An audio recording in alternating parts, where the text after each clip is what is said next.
Hello everybody, welcome to the Longlands Club here in Middlesbrough for this week's edition of the Monday Night Club. Join me tonight are Joe and AJT. Welcome to the show, lads. You alright? Yeah, hello. Good man. A week's a long time in football, and so it's proved this week. The Boro have picked up 2 wins and kept 2 clean sheets as well to move within a point of the playoffs.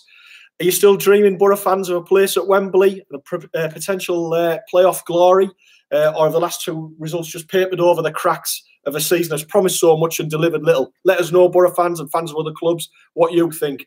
As well as looking back at the victories against Bolton and Hull, we'll look ahead to Friday's home game with Stoke City, do our weekly predictions, which are a bit of a disaster. I hope no one's putting any money on from what we say. And also, on the 30th anniversary of the Hillsborough disaster, we'll touch on the impact events on that day had on the game that we all love. So, lads, as I recall, last week, there was 4 of us sat at your AJ, and we predicted that Boro at best would pick up 1 point from those 2 fixtures. Took all 6, so it shows what we know, doesn't it, mate? It's typical, isn't it? Typical. Do you know what I mean? We go against the Boro and go and prove us wrong. Yeah. I don't think Boro win the playoffs. I don't put it out there now. Do you know what I mean? Obviously, last week, do you know what I mean? We said 1 point. So I'm going to say now, I don't think we're going to win at Wembley. Not that the Boro probably will go win. Yeah, I think we'll stick with that. We'll stick with that approach, Joe. Yeah, I think that's the right way to be. Your faithful Wembley curse once again. Yeah, I think you're right. Yeah, I think you're right. So anyway, Joe, we look back first of all. The first win came at Crisis Club Bolton last week. Now, I don't know about you, but for me, and you 2 lads will know about this, the atmosphere at that ground last week, I think, and in terms of the Boro end as well, I think it was probably the most low-key atmosphere I've known at a Boro League game for years. I've never known anything like it. It almost felt like a pre-season game. What did you think of it, lads? It's a shame. It's a shame where Bolton are, to be honest. You know, I mean, they can end up going down, you know, this Easter weekend, you know, seconds, you know, because they've got Villa at home. So as far as us playing them, you know, it's one of them games, you know, you just feel like you're at a morgue. Yeah, to be honest. Yeah, no, it wasn't great, was it, AJ? No, listen, it was very much just flat, wasn't it? And it was, you know, listen, as Boro fans go, I was a little bit gutted, you know, in fact of the matter is, you know, in Boro 2-0 up, and we were still negative. Nobody was up for it, and I think it's because, mate, listen, certain Boro fans are trying to pay all the cracks here. Yeah, okay, beat Bolton, but it wasn't exactly the best performance in the world. No. You know, and if Boro wouldn't have beat them, a serious question would have been asked. Let's be real. Yeah, no, I think that's a fair point. I mean, the goal scorer that night, Ashley Fletcher, there were 2 tidy finishes, and they give us the lift we needed. I mean, he's got 9 goals now for the season, Ashley Fletcher. Tony Pulis then came out after the game and said that he's almost too nice, Ashley Fletcher. Do you agree with that? Almost too nice. Yeah. I mean, Ashley Fletcher is Ashley Fletcher. I said when Gary Monk brought him in, everybody wrote him off. As a player in Ashley Fletcher, you've got to give him time. You've got to be patient with him. And now he's starting to prove it. And I'm thinking to myself, thank you for so much, Ashley, because people are starting to listen to what I was saying back then. Ashley Fletcher, mate, right? He is such a talented striker. It really is unreal that people can't see it yet. He's young, do you know what I mean? He's got prospect. You've got to keep hold of him. That's the first thing. And even if you go to the Premier League, and you've got to keep hold of him. Ashley Fletcher, 9 goals this season. And he hasn't played all season, week in, week out, just like Brett has. Isn't many behind Brett now. I think Brett's only on 13. 13, yeah. But you look at it now and you think, well, since our Blackburn game, he's come on leaps and bounds since then. He really has, mate. No, it's a good point. What do you make of him, Joe? You know, when Ashley Fletcher joined, you know, big money, you know, from West Ham, about £7 million. I thought his first couple of appearances with Boro, he just reminded me of a human question mark at times, you know. There's one point where he's coming into the game well, and then sometimes his first touches just go flat. And then, obviously, I think the loan spell he had with Sunderland at the end of last season certainly helped him out a bit, you know. And then coming to this season, he was scoring goals for front of the under-23s. And when he came back to the senior side, he was kind of like where he was at the start of last season a bit. But then ever since he partnered up with British Sombalonga, he's come on leaps, like AJ said, he's come up leaps and bounds since then. Yeah, I think he's benefiting from a run in the team now. And I think it also helps, and I think that goes for anybody in any team, if they know that they've got a fair chance they're going to play the following week, they benefit from that. Whereas if you always feel as though your place is under threat and you don't know what's going to happen from one week to the next, puts you under a lot of pressure. And I think he's working well with a Sombalonga. They're not the finished article, and I'm not going to say that the ideal strike partnership, but we look a better team with them two playing together than, say, we're just one man up front, don't we? It's better than Hugo being on top, isn't it? Do you know what I mean? First with more confidence as you see, but it's on belong Ashley Fletcher what to do Jordan Hugo. Yeah. And I say, you know what I mean, if we can go another season, make these two players, them two really could shine for us, mate. I'm telling you now, seasons to come, they're really good. Yeah. Well, I think, like you said there, I think you've just mentioned there, if things don't happen that we want this year, if we don't go up, I would like to see us build a team around players like Ashley Fletcher next season if we're in the Championship, and I think he'll benefit from a further run in the team, and I dare say he'll probably score a lot more than 9-10 goals next season. I think if he had a decent run, he'd maybe get 15 to 20 goals. 100%. It's all about confidence. Have confidence in him. He's a young lad. Have confidence in him. Watch him go next season. Yeah. So we're going there, 3 points off Bolton, which I like to say, I think most teams are going to take 3 points off them at the minute, the situation there, and I hope their financial problems get solved with them pretty quickly. Yeah, I hope the takeover happens for them pretty soon as well. Yeah, and then the weekend brought Hull City to the Riverside. David Jackson, thanks for watching, David. He said, I wish we had Hull's two wide players. We'd be a lot better team if we had like Grzycki and Bourne. And they did offer a lot of threats. I mean, they came here on Saturday on the back of a 3-winning streak. And after a bit of a cagey opening, in fairness, I'd give a little bit of credit to Tony Lewis because he changed us from starting off with a back 5, we went to a back 4. And for the remainder of the first half, we played quite well. We took the lead and we missed some chances, didn't we, mate? Some Malone came close, didn't even hit the bar. And I said, I prefer, do you know what is right? And this is probably going to upset Boro fans now, but this is how I've seen it for the last 10, 12 games at the Boro. We do what we need to do, right, at home. And that's the one thing that frustrates the life out of me. And what I mean by that is, in the first half of games, Boro will attack, non-stop attack. And, you know what I mean, Boro, attack. Second half, we come out and it's done. It's flat then. And I don't get what he says to them at half-time. I don't, because, listen, it was only 1-0, right? Boro were not comfortable by any means on Saturday. No. Second half, and we hardly did anything second half. And I think to myself, it's almost like going through the motions. Why on earth are we doing it? And I think you could say the same of Bolton on Tuesday night, wasn't it? We went 2-0 up, and yet in the second half of Bolton, we didn't really offer a great deal going forward, did we? I mean, they didn't offer much. I think Randolph had a save in the last minute. Yeah, Grzycki free kick. Yeah. Well, that was it. 2 games. He saved the one from Amiobi at Bolton in the last minute, and then Grzycki at the weekend. Some Belonga's chips, man. I mean, he's got to have some work. He's got to have some work on the training ground. I mean, that chip, mate, right, when he's one-on-one, he needs to have right spread. Yeah. You can lace it, you can take it round the way, you can chip him, and he puts it into the stand, and you thought to yourself, that might be a lack of confidence. That. Yeah, and we did, and not just Brit on Saturday, there was other people that missed chances in the first half as well, wasn't there, Joe? Yeah, Fletcher had a couple of chances. I mean, one of them he could have took a touch and then just slotted in the corner, and Marshall would have no chance. But Flint had a header as well, did he? Flint had a header at the back post. Before the goal, we had Aidan Flint. That's a weekly thing, that, isn't it? With them. God, tell you, mate. Never known somebody score so many goals for a club last year. And then I know, who come to Boro and score one. He scored 12 last year, man. Yeah, House missed a good chance where I think him and Saville tackled each other at the back post as well. But you were saying about Grzycki and Boyd. First half, I didn't think they featured much in the game. No, they didn't. And I think that was the thing in the first half. We could have been maybe 3, maybe more up at half time. But then second half, it was almost as though, like you said there, AJ, as in so many games, we seem to concede a lot of possession and territory, and we just seem to sink further and further back. Yeah. And to be honest, I'm amazed that Hull didn't score in that second half. Because, I mean, we missed some good chances. They missed some unbelievable chances at the weekend. If they had a bit of strength than Fraser Campbell, mate, they probably would have won the game 2-3-1. Yeah. Because that's what I'm saying. I mean, listen, if we get into the playoffs, I fear us at home in the playoffs because we are clinical enough in the second half. We don't create enough. And it worries me. That it really does, mate. Yeah. No, some good points coming in here from some of the viewers tonight. Jack Hunter, good evening, lads. Makes a change to be talking about wins. Well, it's nice to talk about 2 wins. David Jackson, great point here. Thought Dale Fry had his best game. He should be first pick next season. And again, like we said about Fletcher, I think Dale Fry's another one of those players you want to build your team around with. Lewis Wing, Marcus Tavernier, all those top type of players you want to. Didn't he? Yeah. So and hip operation, didn't he, on Saturday? So hopefully all the best to Lewis Wing. So speaking of injuries, that's going to be, from now until the 5th of May. Injuries are going to be a key factor in terms of where we go up. Say we got Wing out for the season, Friend out for the season, and then after Saturday, it looks like Ayala's out for the season. Yeah, it doesn't look good, does it? I mean, we withstood his loss at the weekend and we got through that game. But how big a blow do you think it is to lose Danny Ayala for the rest of the season? As much as a liability, mate, it is a massive loss. You know what I mean? He is really the aspirations. I mean, he does sort of command You know what I mean? Obviously, you know, almost like the players around him. And seeing him go down on Saturday didn't look great, did it? No. I mean, I do fear for him. I hope it isn't a long-term thing. Do you know what I mean? What is there, 4 games left? Yeah. And this is when you need all your key players back in. Yeah. You know what I mean? Losing Lewis Wing, I think, even now, I still think there's a massive sort of creative chunk in the middle gone. Definitely. But to lose Ayala as well, that would be a massive blow.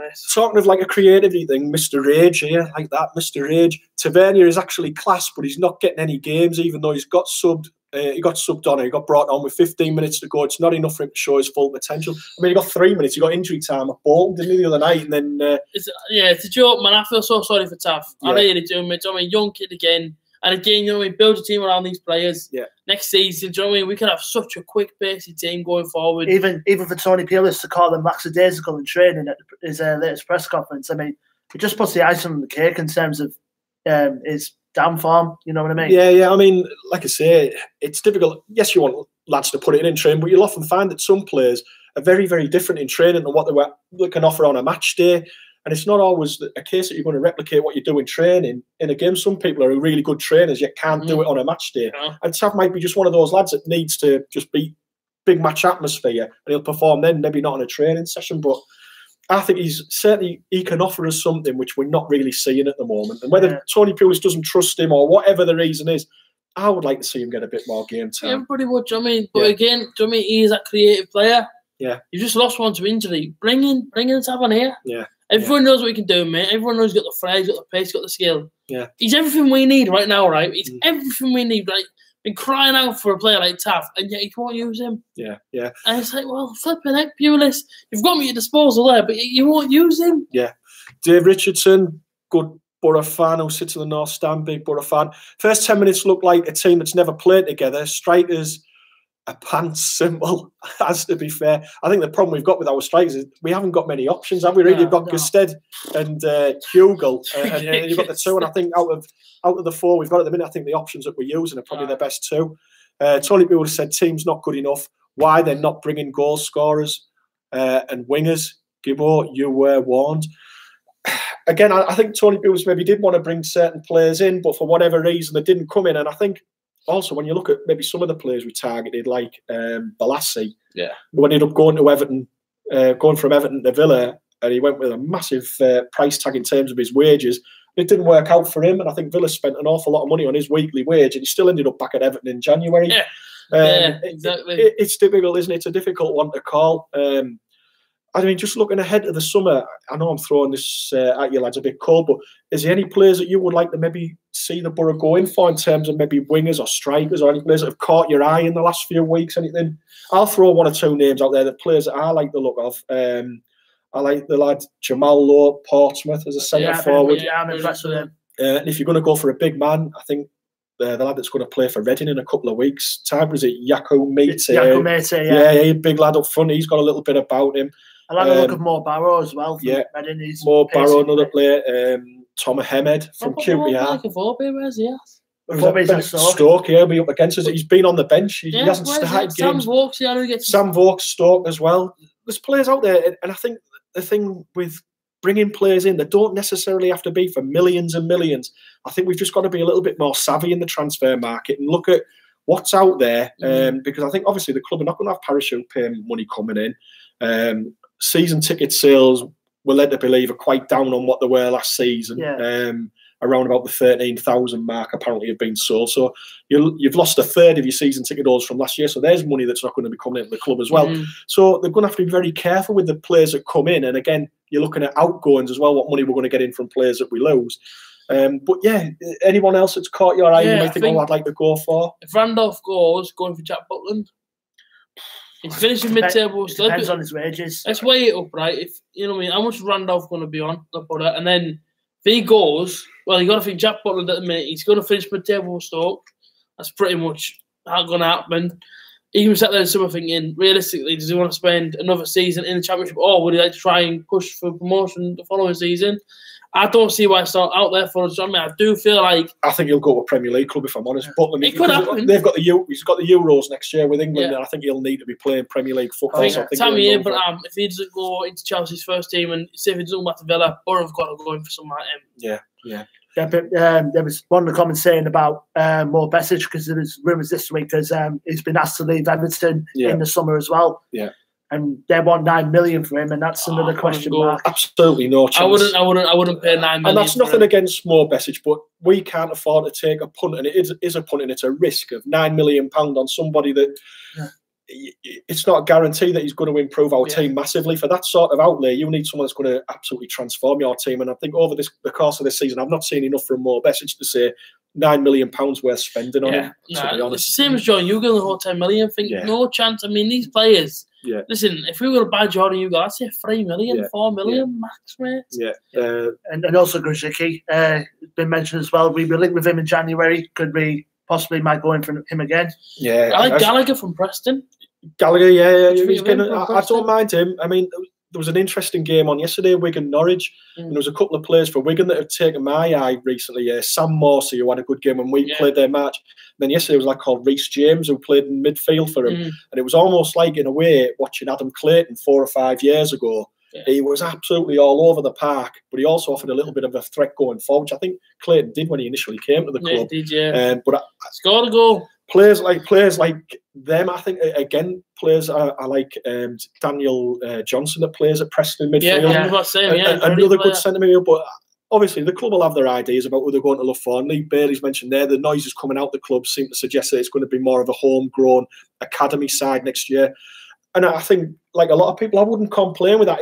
If we know where the club's going and that's what we're going to base our team around, I think the spine of the team, yes, you can look at young lads like Fry, Tav, Wing, Fletcher. Yeah, I'm happy to go with that, Stephen Walker. But you also need a little bit of experience because it's a tough league, the Championship, isn't it, Joe? Because then, you know, there's some players in that academy that are impressive in the lower leagues, like Sam Stubbs has been recently impressive for Notts County. Yeah. But still a big step up from doing it in League Two to then going to the Championship. It's a huge difference, isn't it? Yeah. Huge difference. Going back to Saturday's game against Hull, obviously there was a lot of action down your end in the South Stand in the second half. Nigel Atkins came out after the game, AJ, and claimed that they should have definitely had a penalty for a foul by Howson on Fraser Campbell. What did you make of that? Did it look like a foul? Nah, listen, the only thing I thought they should have had was maybe the goal later on. That free kick, I must have watched it, mate, 3 or 4 times at home. Slow-mo the lot, and I'm thinking to myself, I personally, I'm still on the fence. I think it might have crept over the line, but... Well, they've got the technology there because they showed it on Quest on Saturday night, and they said the ball actually landed on the line. I must admit, when it left Grzycki's boot, I was sat right behind it, and I thought, that's in. All day long, that's in the top corner. Everyone thought it was in. Yeah. And then even after he'd saved it, I looked over because the Hull players were celebrating. I was looking over at the linesman thinking he's going to flag here for a goal. I was waiting for the flag to go for a goal, never give it. It was an amazing escape. But again, fans celebrating, weren't they? But what a save again from Darren Randolph. Unreal. And I've said it all season long. How many games that guy kept us in? It's unreal how many points he's got as a season. And still to this day, people still don't rate him as a goalkeeper. You go to the Premier League right now, go as far as the Premier League. You go from the top 6 goalkeepers, obviously being Manchester United, etc. But you go from that top 6 place, you name me a better goalkeeper than Dan Randolph. I think it's a fair point. I mean, I think he wouldn't be out of place in the Premier League. No. I think he'd do more than a good job for most teams in the Premier League. And that's a big worry for me, that we're going to lose him this summer if we don't go. My only hope is the club get a decent fee in for him, which I think is the least that he's there, because his performances over the last 2 seasons, but particularly this season, I think have shown what a good keeper. Yeah, I think you've got to be looking for over 10 million for him. But obviously, clubs know the financial situation of teams in the Championship, and they know that they can't afford to turn down many offers. So I think 1 or 2 clubs will test the water with a daft cheeky offer. But hopefully the club will stand the ground and say, no, we want this much money for him if he has to go. Kieran Batch has disagreed with you there, AJ. He said it was a penalty all day long, that on Saturday for Hull. It is what it is. It is what it is, mate. Listen, my hands are up. I didn't see it. All I see was 3 points to the butter. That's what I'm saying. Well, that's what matters. And with that result, Joe, it's put us back into the playoff picture after, like last week, we were all saying season's over, it's all finished. We're now a point behind Bristol City, a point ahead of Derby. There was 1 or 2 Derby fans last week giving it the big one, weren't they? Well, he is now, Yeah, we'll see. Well, he is now. But look, Wolves is where watches are, I believe. So do you think it's a shootout now between those 3 clubs?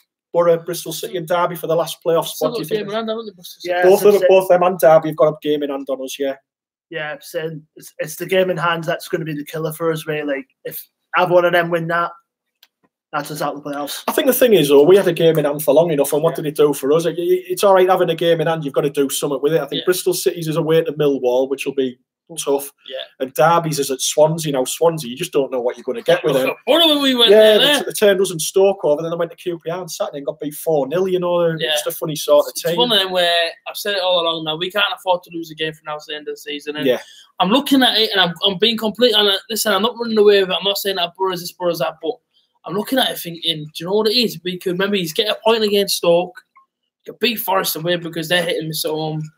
Redden and Rotherham, I'm not being funny. That's got to be 6 points there. Oh, well, I tell you what, if we got 10 points from our last 4 games, I think we would be in the playoffs. I'm sure we would be. I don't think it's not a million miles away. I think it's doable. Yeah, you got to think though. The next 4 games, the two of them, the first ones, they're against teams they've got nothing to play for, and that's Stoke and Nottingham Forest.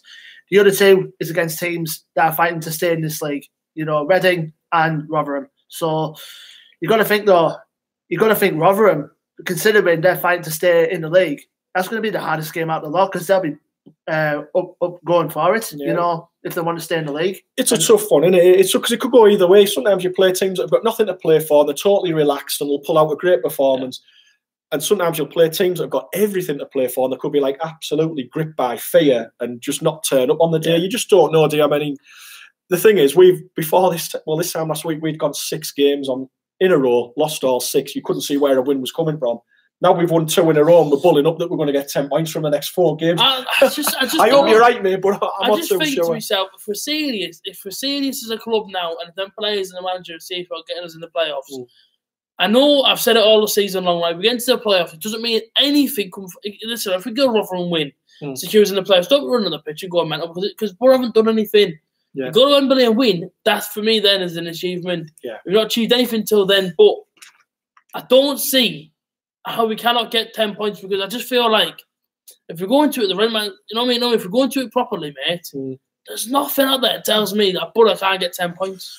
Well, I'd more than settle with that now. I mean, David Jackson, I probably agree with you, David, on this. He said, sadly, no evidence we will get in the playoffs. Beating Bolton and Hull is no guide.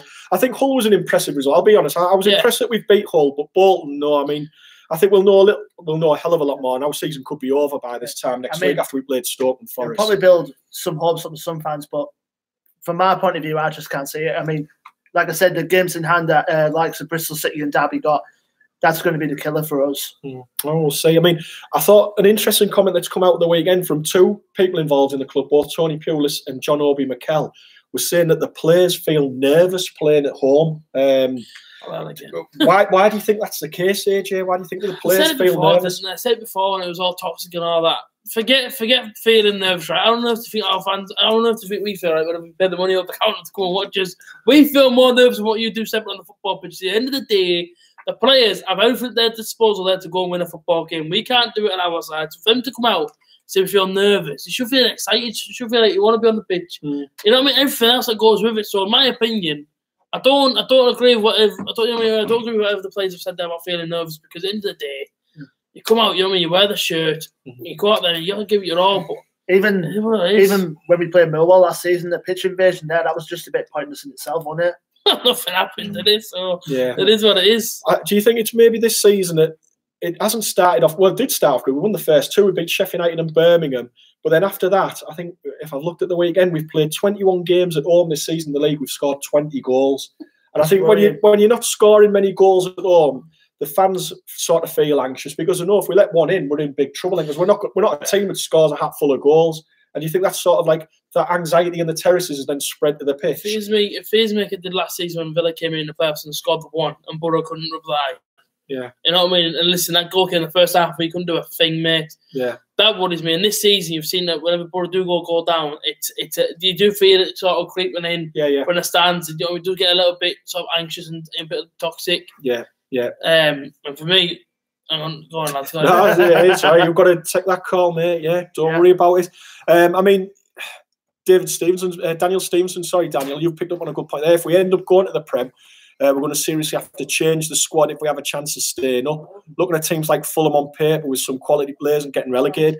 But that's the thing there. I mean, they've spent over £100 million and they've still come down. So would it be a wiser approach, maybe, Joe, that if we did go on, it's a long way off this, but say the Boro did go up, that rather than spending that sort of money, you maybe just stick with what you've got. If you get relegated, well, then you've banked a lot of money. Yeah. To then get yourselves back up and be stronger again in the future. Yeah, even if we did go up, most of that money is going to cut for their losses from the season before, which wouldn't help. Yeah.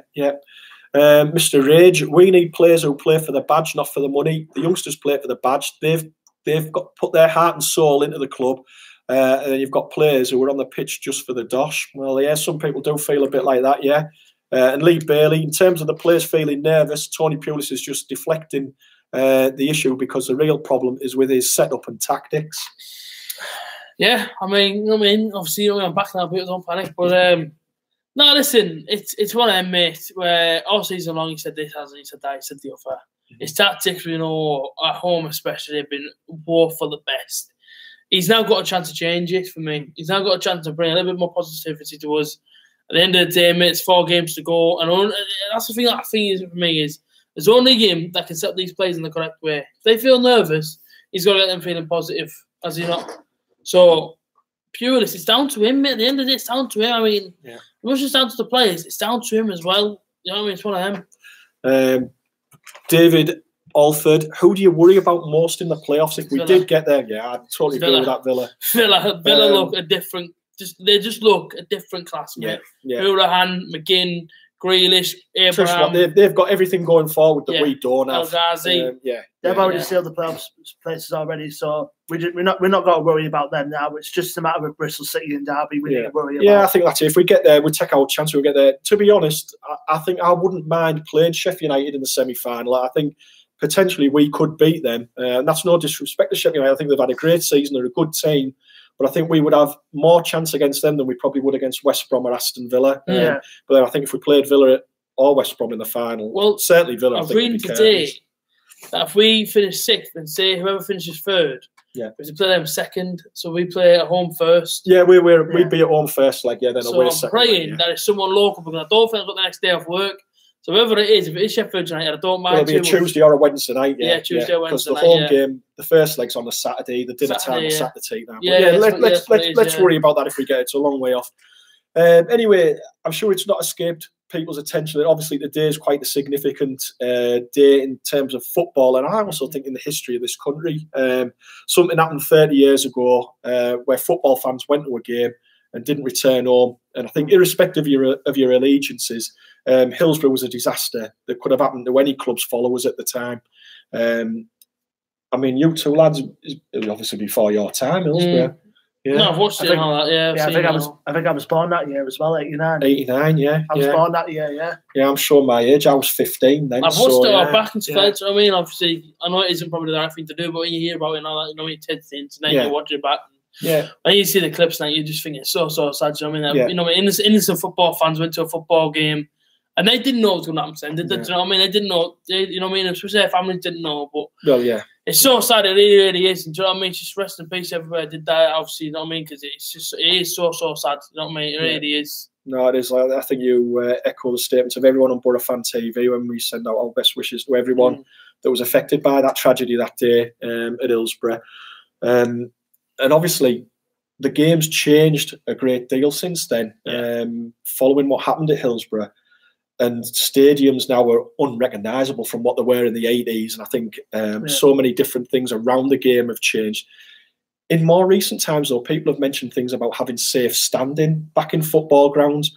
How would you lads feel about that coming back into football stadiums? I mean, Celtic have got it. I mean, you look at Celtic sort of corner inside the stadium that have got it. It does look safe, and it looks overall atmosphere looks absolutely booming. And to be fair to you, it does look safe. I mean, that's the one thing. I mean, listen, if you have standing back at a football stadium, I know Brentford have still got it at their place. You've got to make sure it's 100% safe. Exactly. You know what I mean? Even Brentford's a bit dodgy now and again. Do you know what I mean? But saying that they're moving to a new ground after next season. Peterborough had it for a while as well. Peterborough was a stand. And I think you've hit the nail on the head there, mate. People get, and I mean, I'm of an age where I used to stand on the Old Gate. That's where I used to stand when I used to go and watch the Boro at Ayresome Park.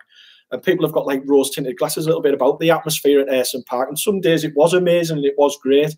Wasn't entirely safe all the time, but it wasn't amazing every single match there. And in fairness, there's been some games at the Riverside where the atmosphere has been absolutely bouncing. I can think of the Liverpool semi-final in '98 in the League Cup, the Stour Bucharest game. Yeah, that was the best atmosphere. So you can have an amazing atmosphere in all-seater stadiums, but I think you're totally right there. If you are going to have standing areas in football grounds, they've got to be safe, because that's the least. Yeah. Those people that died that day at Hillsborough, that should be left after that, is that we have safe stadiums, isn't it? It's like metal bars donated between each row and stuff like that. And I think, well, if it's going to be 100% safe, it should be tested and everything else. Yeah.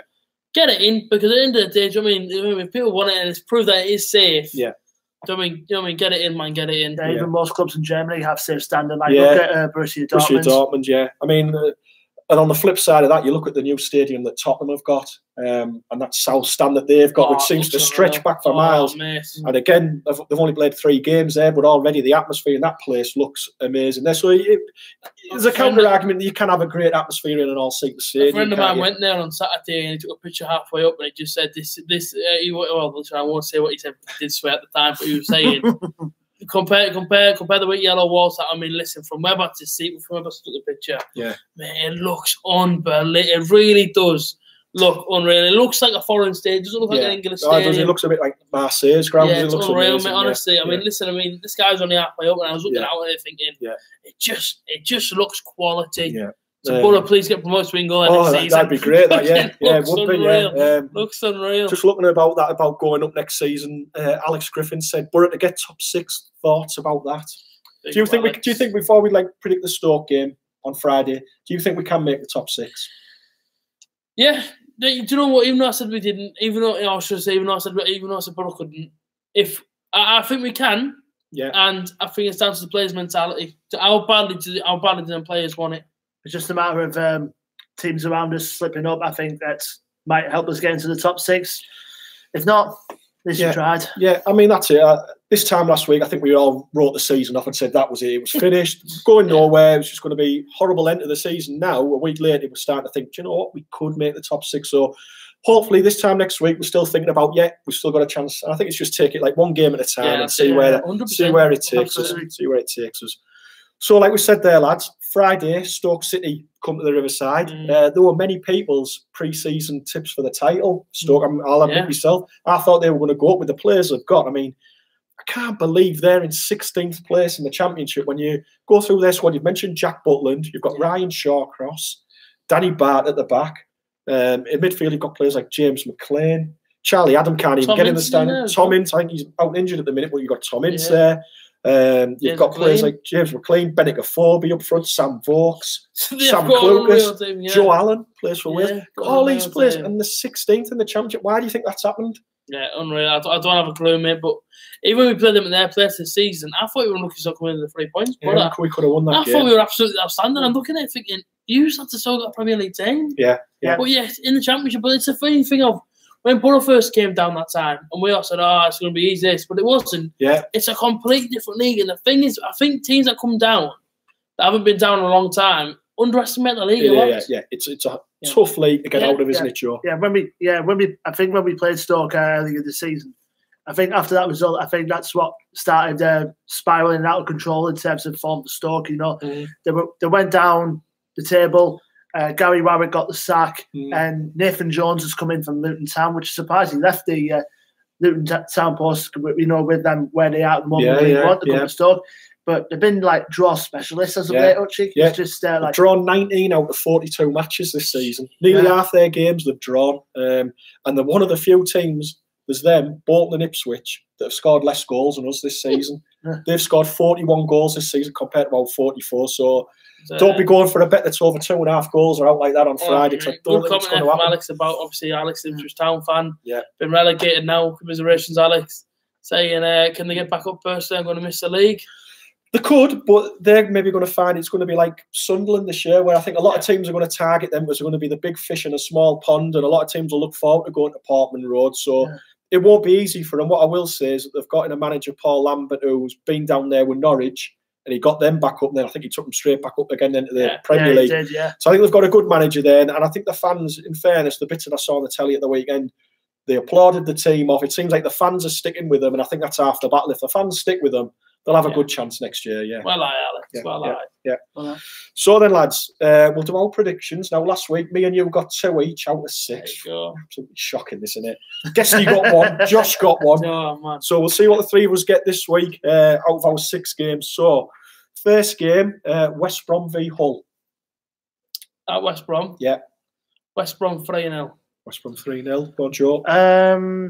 2-1 West Brom. I'll go 2-1 West Brom. Also, we've all gone West Brom. Bristol City, Reading. Bristol City 2-0. 2-0 Bristol City. I'm going to go a 1-1 draw. Oh, yeah? Yeah, maybe wishful thinking, but I think 1-1 draw. Yeah, I think Bristol City might just wobble a little bit there. Bolton Aston Villa. Go on, Joe. You can have that one. Easy. Like I say, I feel sorry to all those Bolton fans if you're watching, but I'm going to say 3-0 Aston Villa. Yeah, I agree with that. 3-0 Villa. 4, yeah. I think clean sweep of Villa. Another big game, Birmingham Derby. So I see Birmingham doing them, and I think Birmingham will do them. I can see them doing them 1-0. 1-0 Birmingham. That's it. The drew with Sheffield United recently and beat Leeds, so they're a good team at St Andrews. That's why I'm going to go with 2-1 to Derby. I think Derby may have the higher quality to snatch it. Right, I'm going to go draw there, Birmingham Derby. So I've got Derby and Bristol City to drop points on Friday. Wishful thinking, I don't know, but we'll see. And Norwich against Sheffield Wednesday. They could go up on Friday, Norwich. Yeah, could they? Could seal promotion on Friday, yeah. Shocking, mate. In that case, I'm going to say 2-1 Norwich. Sheffield Wednesday. I mean, please, lads. I'll go for a 2-0 Sheffield. 2-0 Sheffield. Yeah, and I'm going to Adam Reach double. I'm going to go 2-1 Norwich. So yeah, and our final one, of course, is Boro against Stoke. I take a 2-1 Boro. Oh, that'd be great. That you get a win on. Yeah, it'll be a really tough game, right? Extra large fish Smith for dinner, and then go to Boro in 2-1. Joe, what you going Friday? I hate to say this, lads. I'm going to go with a 0-0 draw. 0-0. Another draw for Stoke. That'll be 20 out of 43. They're loving that, won't they? Yeah, I must admit, I've got a draw as well. I've got 1 each. Either that or 1-1. Yeah, I'm going Stoke Friday. People scrumptious, extra large fish. Not bad at all. Yeah, fish and chips. Good lad. Fish and chip Friday. Yeah. So there you go. That's our prediction. So see how few of them we get right. Alex is quite happy with your Norwich prediction. Yeah? Alex is my man. Yeah, Alex, big time Ipswich fan. Goes home and away with Ipswich through fair this season. That's not easy this season. Mind you, Alex. He was hugging some Norwich fans when we played Norwich weeks ago. Alex, just bear that in mind. You know, Ducker, mate. I was not hugging Ducker. Trust me, I was stood like this. He was. By the way, I was not stood hugging him, mate. Trust me. So there you go. There's our predictions for the week ahead. Norwich should have bought that. I can't see it now. I think they're almost there. I think they're almost there. Thanks for joining us, everyone, this week. Enjoyed you lads being on the show again, boys. Thank you very much. Won't be the Monday night show next week, because we'll be on our way back from the City Ground, Nottingham, hopefully with 3 points in the bag. So next week, we're looking at going out next Tuesday night at 6:30. So we'll have the feedback from the Stoke and the Forest games and look ahead to the Reading game. Until next week, from us all here at Boro Fan TV at the Longlands, thanks for watching. All the best. Enjoy your footy this week and up the Boro. Up the Boro. Goodbye.